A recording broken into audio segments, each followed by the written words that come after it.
that's a great thing if you're on Team Vici. Yeah, and just so everybody knows, in case you're looking at it and we've missed absolutely everything and the overlay's a bit screwed up, this is blind pick game 1. So everyone gets the comps they want. This is a pure and simple, old school LCK. You pick your best champions, we'll pick our best champions. And that's kind of how these teams want to go. And I actually kind of feel like this is a very cool little test to kind of see, what do you prioritize? What do you think is strong coming in from both sides? I do want to say I like the blind pick on the first game rather than the last game. I think putting it on the first game means that you can play a lot more mind games throughout the entire series. If they see you have a very, very good champion, the other team might have to react and ban it out in the upcoming games, which are not blind pick. So, this is the chance for Vici to kind of throw out a lot of their pocket picks. And I really want to see Suni do something more outside of the box as well, because right now their composition is very, very stock standard. Yeah, very, very much, and I'm still waiting for the last little kind of lock-ins as such. It could be double Zoes in the mid lane, but overall, very kind of same comp, just different ways of approaching it coming in from both sides. As you can see there, the Alistar, the Samira down the bot side for the side of Vici. Going to be going a little bit more ham in terms of the bottom side of the map. I think their comp in general is a little bit more early game focused. They have great ganking in the top side as well. Well, on the other hand, Suning is... We've seen this multiple times throughout this entire tournament. It's a poke composition, but I think it worked out really, really well in this meta, because this meta, everyone has damage overload, and if you have range and the engage potential coming out from the Ornn and Leona, you're going to win all of these jousting scenarios, and we've seen a lot of teams really gravitate toward this kind of one-punch composition. Yeah, absolutely, and the definition of one punch, the amount of times we've seen the one kind of paddle star just absolutely obliterate a squishy on the backside, and that looks very, very cool. And the crowd, Clement! I haven't heard a crowd in years! It feels like an eternity, and we are into the rift, ladies and gentlemen, for game 1 of Vici Gaming versus Suning. And we have a quick look at the summoners across the board. Actually, Dark Harvest going onto the Jhin there into the bot side. That's the one thing that I'm noticing and kind of very curious about. It's pretty common these days to see the Dark Harvest on. We've seen some other builds like Hail of Blaze and even people running Predator just to catch up. But I would say Dark Harvest is still kind of the mainstay there. And also Fleet Footwork, of course, is another one. Nothing too surprising in terms of these rune selections, I would say. Nothing untoward. I'm just very bad at solo queue, and I tend to be very slow on these things. The play-by-play, I don't need to be super good at the game. I just need to talk about it very loudly and very quickly. I do want to point out the amount of cleanses that we're seeing be taken out here. A lot of respect for the crowd control incoming. And this is something that we've seen from Vici. Vici is a team that is kind of going against the grain in terms of the meta. They don't really have an S-tier engage, but just as I say that, yeah, they don't have an S-tier engagement, but they have got a flash cleanse burn from Jinjiao, and as well as the flash. They will get the cleanse out of iBoy on the back end of that, but Summoner's blown. I feel like it's a little bit more in favor of Vici, as they did get that Summoner from the AD carry of Suning. Yeah, this is very important, setting up the Samira lane. In the game against EDG, they had 4 kills by 4 minutes onto iBoy, and this is how they've been playing this lane. They go in super aggressively for Summoner trades level 1, and you can see the Olaf already pathing down towards the bot lane. So it's basically up to SofM to kind of protect his lane at this point. Definitely there, and SofM, one of the kind of standout performers of Worlds 2020, definitely someone kind of, has been waiting for a while to kind of get his moment in the spotlight. Redemption used there into the mid lane there by FoFo. It's going to be very interesting. I'm curious to see what, W pickups either of these mid laners get in order to influence this lane. This actually could be kind of a difference between a good Zoe and a great Zoe coming into the mid game, is how you're able to kind of control this lane. And it's all going to come down to RNG as we see another redemption coming down right here. Angel looks like he's going to get a better side of the trade. Just a small thing to note about the current redemption is that you cannot tag minions with it anymore. It's only a heal. It doesn't have that wave pushing potential. And I think the Zoe is a bit weaker because of that. Yeah, absolutely. Not being able to get that early lane pressure, as you saw the difference there between what we saw as almost a minion pushing kind of setup versus actual full-on engage setup with the redemption. But here we go. We're going to see the junglers coming in here for Vici. They're going to use the Zenith Blade and the flash. Nicely done there by the Suning support as he backs himself away. They do lose a summoner, and again, they're more and more exposed, but they keep themselves safe. That was such a cool play from On. Now, he's the newest member on Suning, filling in for the likes of Sword Art that is now playing on TSM. And what he did there was he made sure to redirect the Olaf towards the Graves and make sure he couldn't pick up the undertow. So, very good misdirection there. He has to burn summoners, but he gets them out of the sticky situation that iBoy has put them in. Alright. Cube just jumping in on top of the Bin. Bin, though, very tanky, does miss the knockup, but Cube has to be flashed upon as SofM is here with double bolts, a full head of mana and health. Flashes over, burns himself another summoner. They do not want to leave anything to chance. 2 summoners, first blood. That was really well played by Bin. You could see the Bellowous Breath coming out right as the Empowered W from Cube was out as well. So he basically dodges out on the entirety of the stun, gets the Brittle proc there too, and just a really good find by SofM, you know. His pathing sense was also pretty insane because we just saw him show up bot lane. He heads straight top lane after seeing the trade go down and is in time for the kill.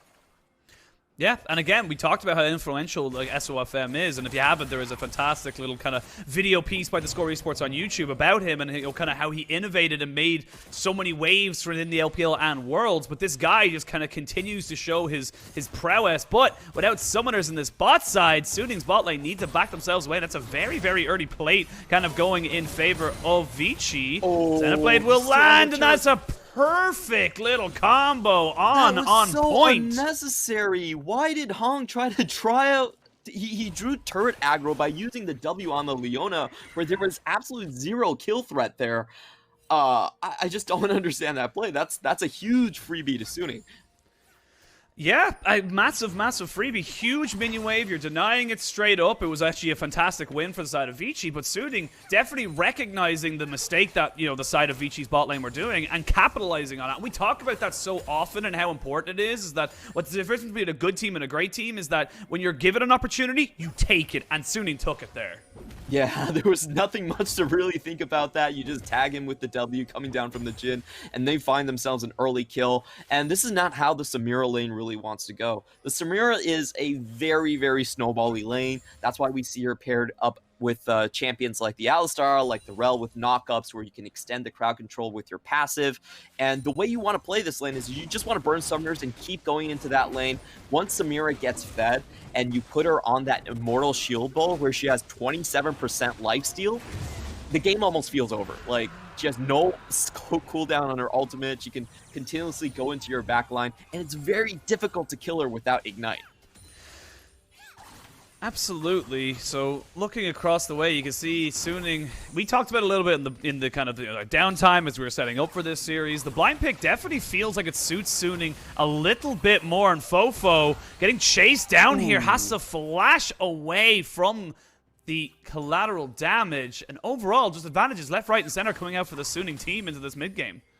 I just love what SofM has been doing. He's been having a lot more pressure on the map. He's keeping up with his farm, and there was a huge question mark on how SofM would be playing this meta. We talk about carry junglers, and SofM really didn't even fit that in Season 10, you know? He was a carry, but he was building things like Knight's Vow, Spirit Visage. He was essentially a bit of a tank player. And when I was looking up his solo queue, he's anything but meta. You know, he's playing Stride Breaker, Urgot. He's playing Stride Breaker, Rek'Sai. He's still going for a lot of tank builds. So I really want to see how SofM kind of plays out this high damage jungler meta.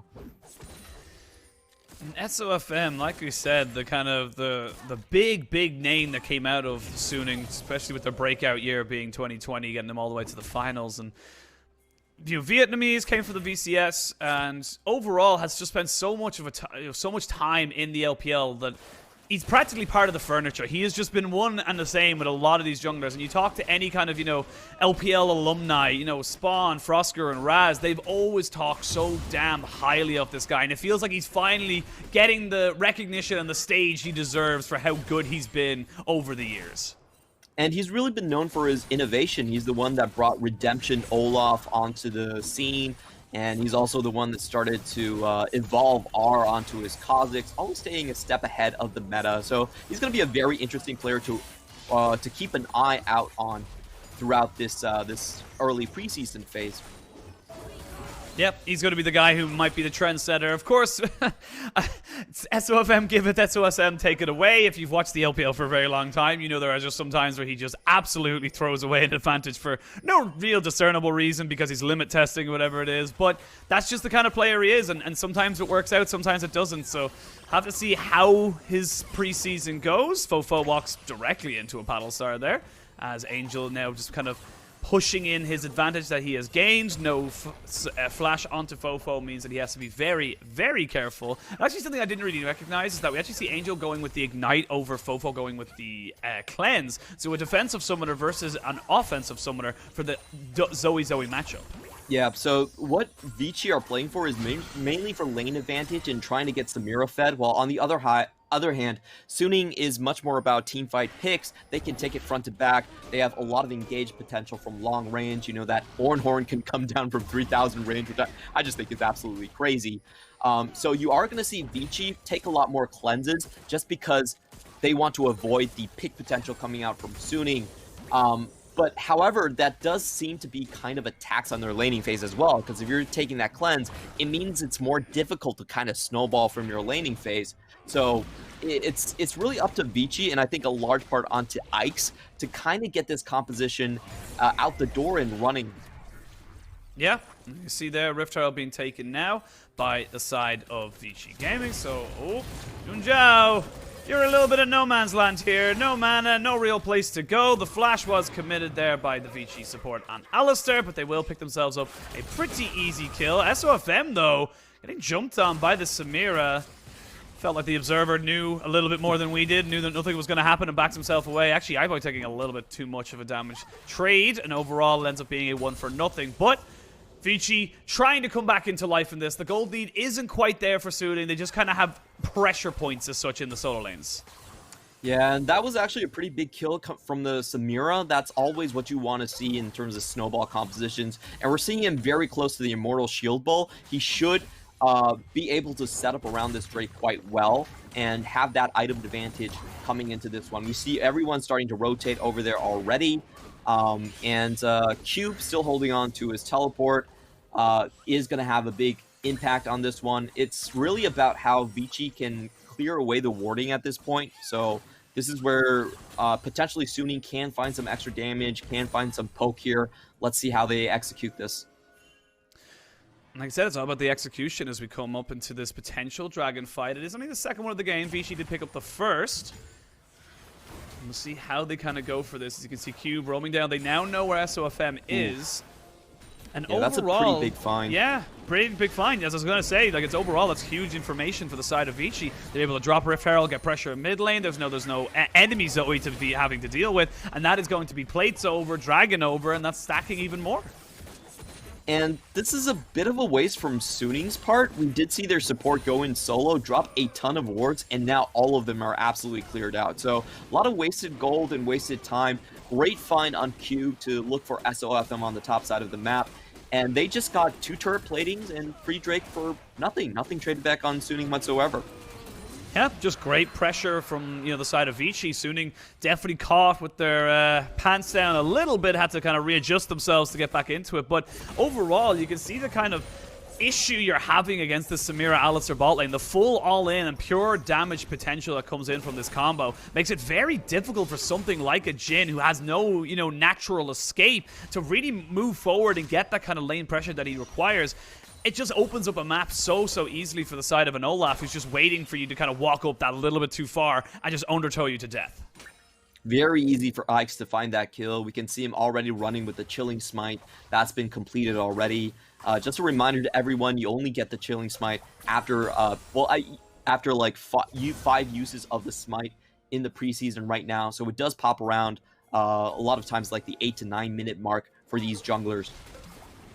Yeah, and it's almost like kind of a reason why we have seen these kind of hard farming junglers, these hard kind of snowbally junglers like the Graves, like the Olaf, because you're almost encouraged to use your Smite as early as possible to get those stacks down and get your extra advantage, be it with a challenging Smite or with the Chilling Smite. So overall, these are the kind of, meta changes that we're seeing in, coming into Season 11 that could change depending on how items go as well.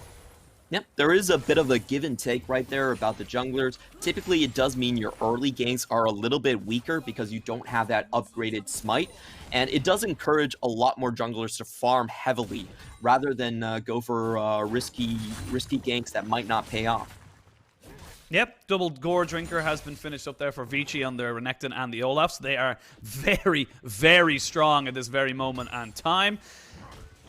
Overall, nothing really too much they can go for, though. The Rift Herald dead, Dragon's been taken, lanes are very much in a, solid position. The only one who doesn't have his flash right now is Hang, so the Alistar, and again, he has Hex Flash, so it's really kind of only, a flash 0.5, I guess. But overall, like, this is kind of going to be a lull state in the game as both sides really want to try and figure out what they want to do with this mid-game. And for Suning, they kind of need to try and find answers for this Dragon stacking.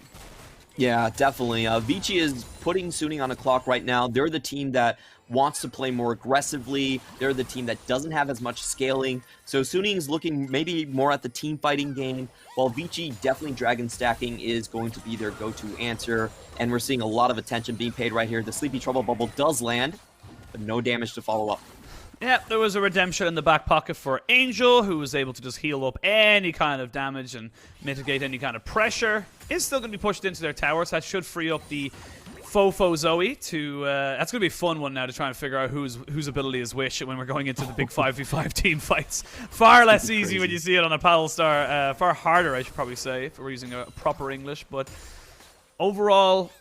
Nothing really kind of lost here for the Suning mid laner, except for a little bit of pressure, which, again, not really hard to gain back when you're a Zoe.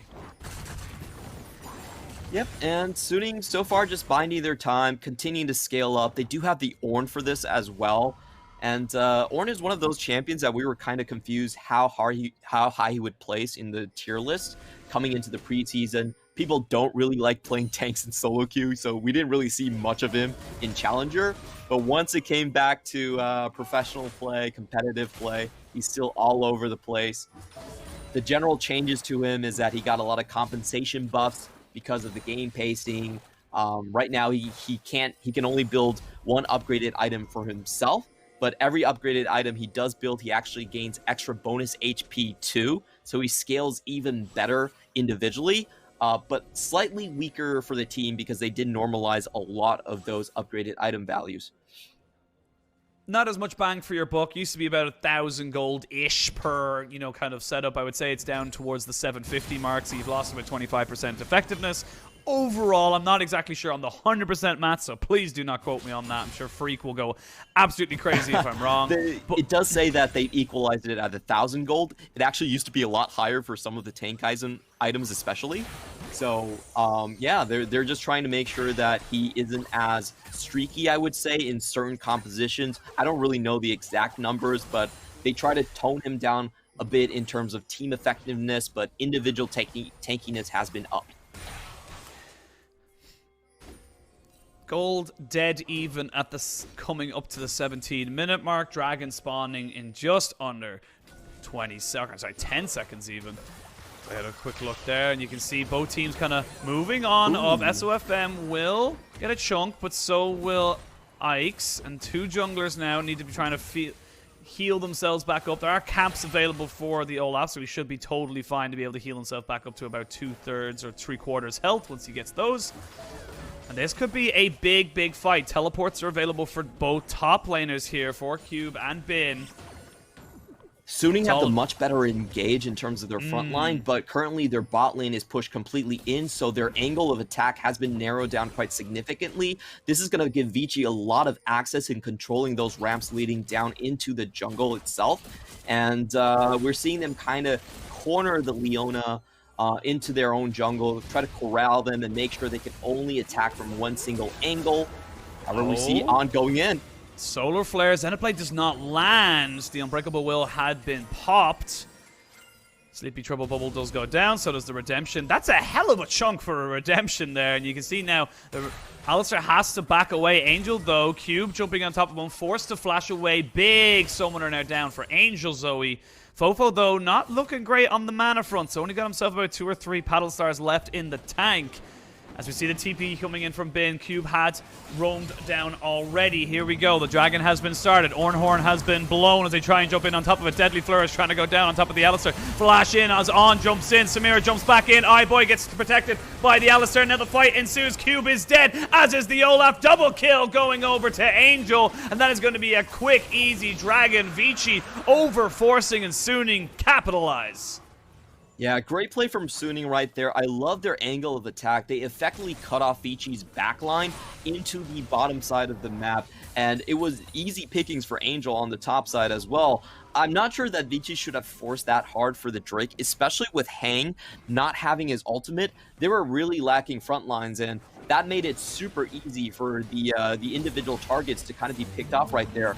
Great angle of attack from On as he uses the blast cone over. He makes sure that iBoy and FoFo can't join the fight, and the Renekton and Olaf are pretty much left to their own devices right here. They're rushing in, but SofM already has his Immortal Shield Bow, and he's not falling down without backline support. And Jinjiao was in such a... that is literally the best position for a Jhin at all times ever. There's nothing wrong with that whatsoever. He's over the wall. Nobody's touching him. He's getting down absolutely massive DPS with his curtain call. Great play overall from the side of Suning. They get themselves a, about 1,000 gold lead, but more importantly, they break the chain of dragons. They also pick themselves up a Rift Herald, so they have that potential tempo boost available to them. And overall, it feels like just positives from Suning. They're looking pretty decent in this game one. They've passed the laning phase with flying colors. They won the most important third Drake fight that we've seen so many teams kind of stumble on. The third Drake fight is when you have to make a stand for yourself if you are the scaling team comp. And we've seen a lot of this from teams like T1, where, they're willing to give up the first 2 Drakes, but on the third one, they really show up, they really turn it down, and they really bring their team fight composition to the forefront.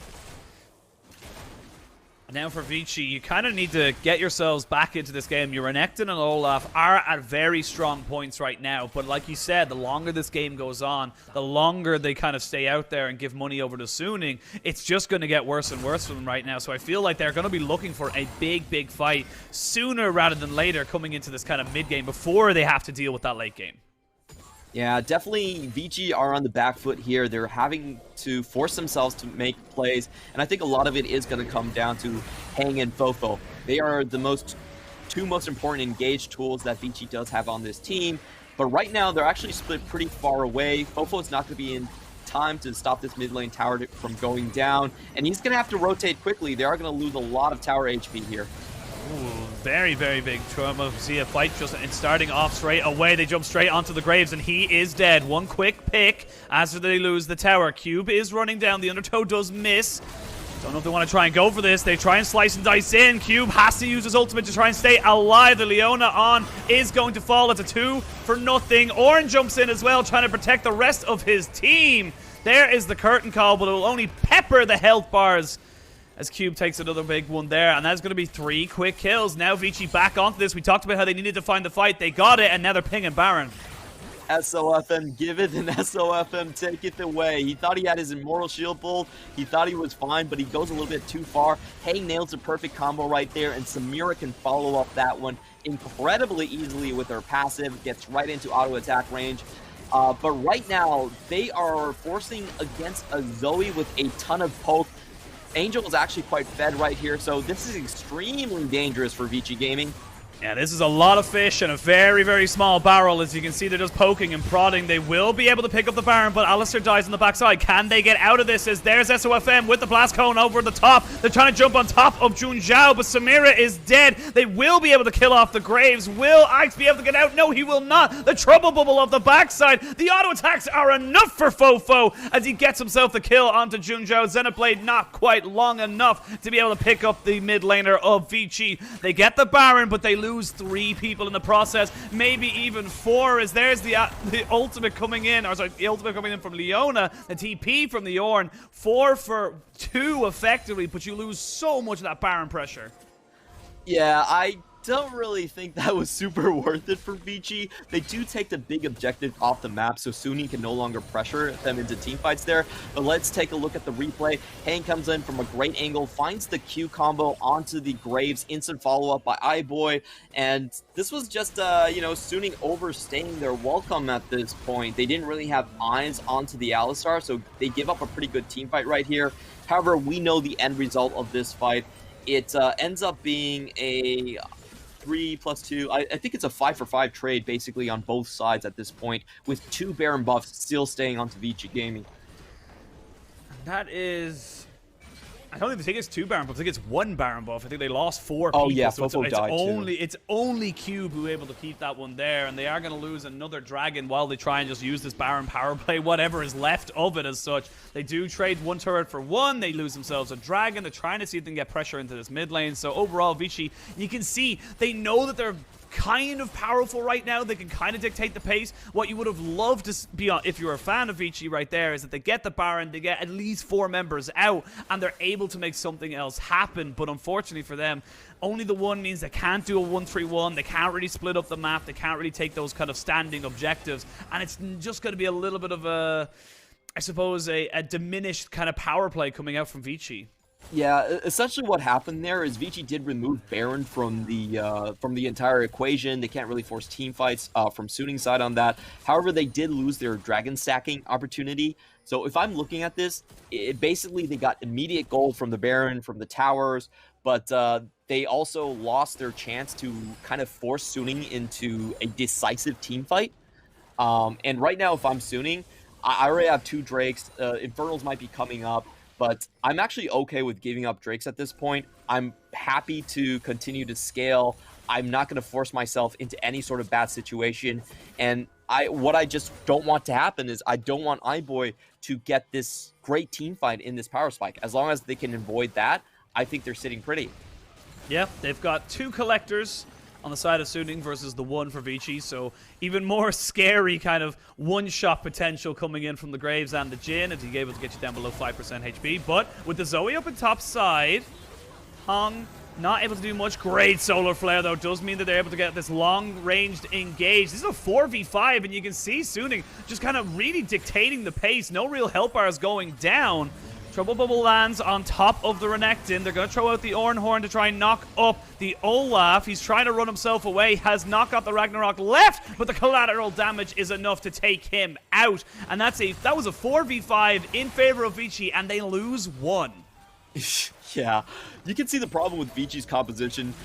Crystal clear right here. They don't have any backline access, and it was such a good pickup from Vin going for the Frostfire Gauntlet. You don't really see this item built, but after the recent buffs, I actually think it's quite a worthwhile item. We do see it on Volibear and sometimes on Ornn, such as in this game.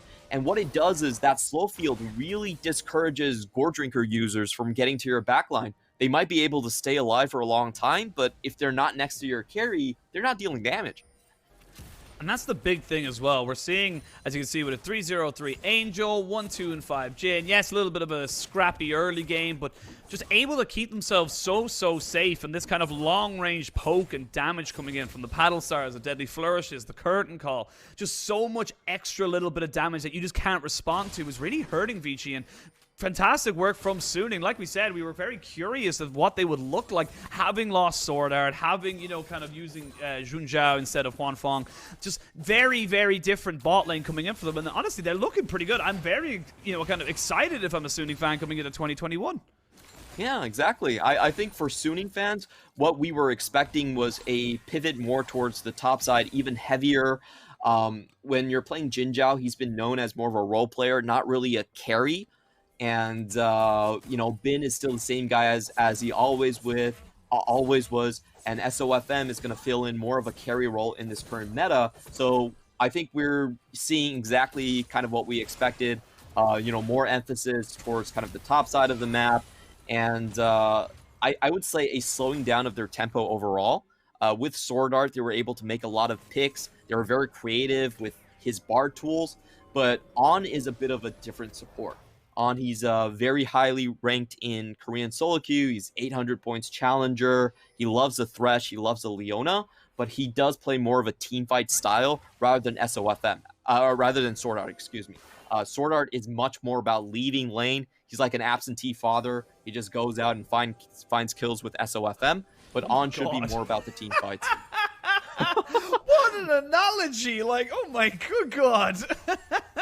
That's kind of his style. You're not wrong. Really I'm not saying you're not wrong, but you shouldn't say it. Like, as he's still your father. He just might not be there in lane. Okay. Well, we are going to jump straight into the team fights. We can see SOFM in a lot of trouble. The Gorgebringer enough. It's Alistar with the Ignite on the backside, able to pick that one up just before the dragon spawns. Very nicely picked up here by Vici. And that means there's no jungler here for Suning. They might have to give up soul point over to the side of Vici. Yeah, it does look like a great find there. Very good vision. And also just the fact that you can follow up on Samira so easily with those kills. However, can they get away? There's the Ignite. Gonna be going down. This is a 4v4, pure and simple. No jungler for the side of Suning, no support for the side of Vici as they jump straight in. Bin is very tanky, but not tanky enough. Enough damage comes out from the Samira. They take themselves a blue buff as their prize. Now it's a 4v3. Cube just about gets out there. Angel did blow his own natural flash for that. They're gonna see if they can just try and cheese this one away with a curtain call. On is sticking around. They will bop a little bit more damage there on top of FoFo, but overall, they've stopped the third Drake going over to the side of Suning and picked the third Drake for themselves. Extremely important win for Vici Gaming. They're looking at that Dragon Soul right now, and they don't want this game to go any later than it has to. So Vici Gaming, we should see a very clean setup in the next 5 minutes. Them trying to fight over control over this blue side jungle coming in from Suning. You can see how peppered that area is with wards coming in from both teams. And I think that's going to be the make or break point here. If Suning can find a pick early, if they can get their formations in correctly, not give Vici a pick off, this should still be a relatively simple team fight on the side for Suning.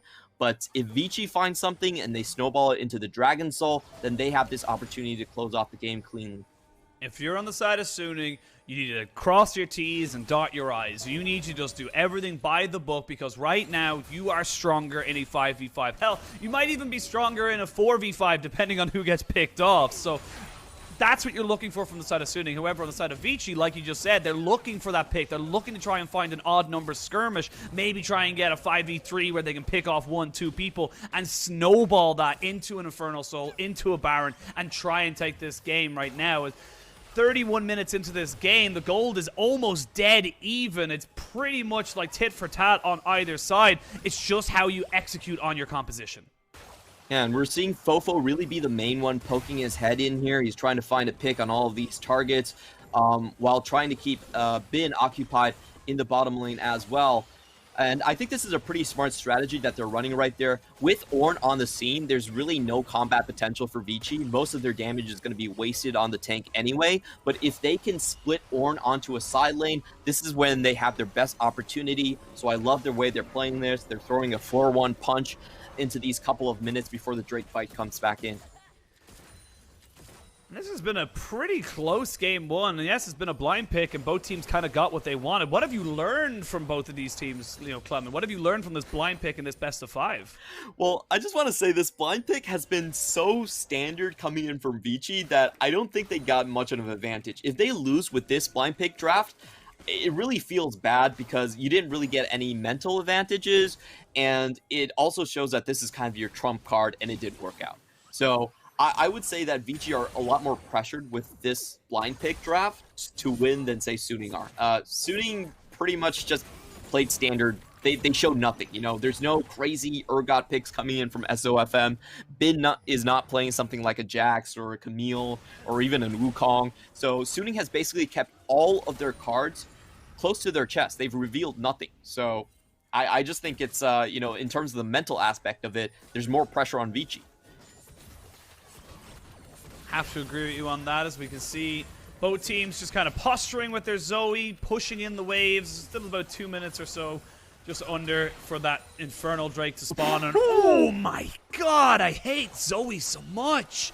That is an unfair amount of damage just to be hitting there. Luckily for Jinjiao, he has got himself a red buff and a plenty of lifesteal if he should need it. in his build to kind of just bring that back up. But that was scary. You can see how quickly an AD carry can go down in this new meta, especially with something like a Zoe on the backside. Yeah, very terrifying. He already has his Void Staff out here as well.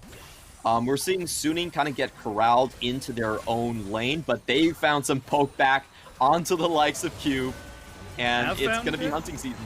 Here we go, ultimate's out. There's 3 coming in. Nice little negate there from iBoy. So well done, and that's the power of this Samira. You can just stop the Ornn completely. Yep, does count as a projectile going in, so just blocks that one out, and Cube walks away, you know. He was taken down to half health. They were still able to get the ultimate out from Bin and reset up for this Drake. Drake spawning. Suning forced to kind of walk into this a little bit blind. They haven't really had much control over the river for about 5 or so minutes. So we can see SofM just finding himself a little bit off of the backside. Bin is there as well. TP coming in, as you can see Hang just playing keep away, playing the annoying little brother on the backside as Bin is down. The tanky member is off. On is down as well. That's 2 quick kills for the side of Vici. Coob survived, and Samira flashes in to try and kill off the Jhin. That is 3 very, very nice kills for Vici, and now they can choose whatever they want. Dragon, Baron, it's your decision. That was such a well-timed sequence coming in from Vici. They have Hang in the backline, threatening Jhin not to use his ultimate. Meanwhile, in the front line, Cube just has a teleport. He gets that extra speed buff, rushes in. So the trading signs here from Suning really didn't work out. They were focusing down the support while their own top laner was getting taken off. And you also have to point out, Bin didn't have his ultimate in that fight. They were walking in without their main initiation tool, and Vici get the maximum advantage out of it. Yeah, they have the Dragon Soul. Yep, Dragon Soul down, but you had no Call of the Forge God. There also wasn't a Leona Solar Flare. There was so much missing on the side of Suning, so we can see them just kind of going into it. And this was kind of Suning posturing aggressively. They wanted this fight. Yeah, SofM goes way overboard here. Cube with the perfect teleport in. He locks up the front line. Meanwhile, Hang is just threatening anyone from setting up on Jinjiao's part. And let's just watch this as iBoy flashes in an instant. He's dealing massive damage to the backline right now. He already has that collector and Infinity Edge done now. He's going to be a massive threat. And this is the trump card that we've seen iBoy throughout this tournament. 11 KDA before this tournament. Before this series, and he's currently sitting on 9. Yep, just 2 kills away, or 2 kills or 2 assists away from that very, very solid KDA in this particular game. And now, as well, on 4 items, or 4.5, I suppose, and whoop, Bin, that's so much damage. These would be so careful. Even as the tanky Ornn, you can get so quickly bursted down. You can't really aggress that forward, and same for Vici on Aix. Aix has to back away as well, because his Olaf's down below half. Yeah, and we are seeing a lot of armor shred coming out from Vici's side right here as well. You know, Q can use his Black Cleaver to get 24% off, and then he can get another 25% off with the Empowered E Slice and Dice coming in if he chooses to use it on Bin. So Bin's not actually going to be able to tank a lot of damage in these fights if the armor shred does come through correctly. You also see the Lord Dominic's Regard coming in from iBoy. So I like this adaptation coming in from Vici. They're actually changing the dynamics of the fight and saying that we can take these 5v5s from front to back now. You can see there, Vici very okay with just looking at Bin and saying, it's all right, you be the tanky front line. We're going to chip away at that health bar, make you as not tanky as possible. SofM started the Baron, but realizes now that they're on a little bit of a wrap around. FoFo just trying to play annoying trouble bubbles off to the backside, separate Suning away from the Baron pit, and they fought for this vision. They tried to put down as much control as they could, but it doesn't mean anything because they're just bullied out again by Vici, and SofM just hits a trouble bubble. There's so much damage just being thrown now at Suning. They don't really have a response for it right now. Yeah, especially with the Dragon Soul as well. They're getting forced out of their own jungle. They have to huddle underneath their own tower and probably heal up at this point, but that will leave the Baron open. And that's the collateral damage and the curtain call used before this fight even kicks off. And look at Vici. They know they do not have to force this Baron. They have the waves pushing in topside. They've got pressure in mid lane. They just have to go back, reset, maybe get the health bars, pick up a half item or so, and get themselves back onto the map. This is very, very nice looking coming from out, a nice looking setup coming out from Vici. it just feels like Suning are kind of flailing a little bit. They don't really know how to execute the last little point of their comp. Yeah, in the last two team fights, they really haven't gotten the perfect setup. They haven't used the Ornn ultimate whatsoever, and their backline hasn't been able to keep their distance and kind of just pelt away at Vici Gaming. So this time around, it's still all about how you can set up correctly in this team fight. I think they would be very well served if they could kind of goad Vici Gaming into their own jungle, use those narrow corridors to make sure that iBoy can't actually go into your backline, and have that safe platform for Jgl and Jinjiao to dish out damage.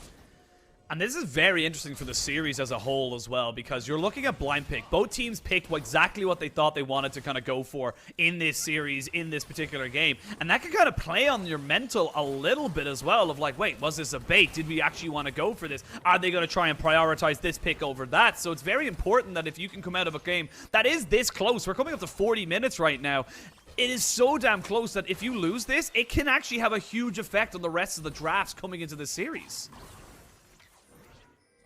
You know, I kind of said my piece on this one, but I don't think this affects draft that much. There's no pocket picks from Suning, and Samira's always going to be banned. Let me have my moment. I'm sorry. God damn it, Clemens. You gotta tear me down so damn hard. I'm sorry about that one. But, you know, Suning are already setting up here. Vici Gaming are in perfect position. What Suning really want to do is do a lot of poke from over the wall and try to make Vici come for them. Try to make Vici overextend, come up the ramp. And if they're taking a 50-50 here, I'm actually perfectly happy for Suning. If I have to take this 50-50, I feel like I'm winning. Oh, they're jumping in. The 50-50 is there, but SofM has to get out immediately. And you can see the health bars down below half for almost everybody on the side of Suning. They had to get in and immediately back out. It's a Baron for Vici. Dragon is spawning very, very soon. They've got everything going for them right now, and it feels like, again, like we said, Suning just not really feeling great about how their composition kind of coming into this. We said how they were the scaling comp. They were the ones with the advantages the longer this game goes. It feels like we're just incorrect, but it shouldn't be like that. Well, I just want to say they misplayed a couple of team fights, and now the Dragon Soul is on the other team. The equation has sort of shifted. They definitely had the better scaling, and they definitely had the better front to back for sure. But when you're giving up a team multiple kills, when you have a very fed carry in Samira that's already full build, then, you know, things are kind of different. I think the gamble on the 50-50 was very, very good for Suning, because even if they lost, there was no chance that their backline was going to get threatened or they were going to get picked off. So I felt like that was a pretty good situation for them. SofM actually had the level lead there too, but unfortunately wasn't able to win the smite fight right there. So now Suning just have to do it again and set up for this Elder. Oh, Jinjiao, you cannot be face tanking those paddle stars. However, SofM is off to the backside. They now know exactly where he is, but Baron is being pushed in. This Baron buff is being used to push into that mid lane, so now Suning, they've got to make a choice. Do you defend your inhibitor, or do you go for this Elder? They're kind of being pushed and pulled, spread thin in so many different directions. It's looking difficult for Suning to kind of make the quote-unquote right choice. Yep, Vici have such a great advantage. They have the Baron buff, so they're going to use that pushing power to basically fork Suning in deciding, are they going to defend their vision or try to defend their base. Now, Suning is coming in with a very cheeky play. While 3 members of Vici are still in mid lane, they're actually going to start this themselves, but they're spotted out pretty quickly. I don't think they can continue with this. Oh, I think they might be able to try and go for it. They're going to try and 50-50 if they know they have it, but there's the flashes in over the back of the side of the wall. As you can see, they're going in for it, but the Elder Drake goes over to the side of Vici, and now the health bars will start to be melted. Double kill for iBoy. They can't really follow up on anything more, but the TP coming in from the Renekton into the mid lane means that Vici want to end this game right here, right now. Yeah, that was way too cheeky coming in from SofM. Your mid lane wave is completely pushed up into your inhibitor towers, and you know, you have to assume there's a lot of vision around that section of the map. They were basically hoping that Vici were not going to be able to rotate in time, but Aix is super decisive. He just flashes straight over the Dragon Wall and finds the objective and picks up the easy team fight.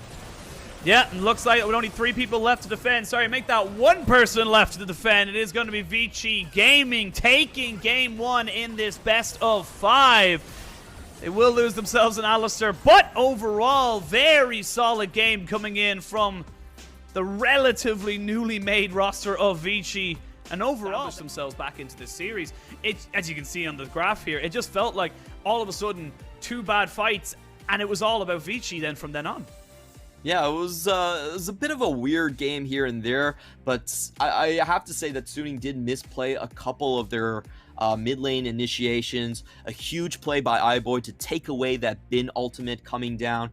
Call of the Forge God stopped completely cold in its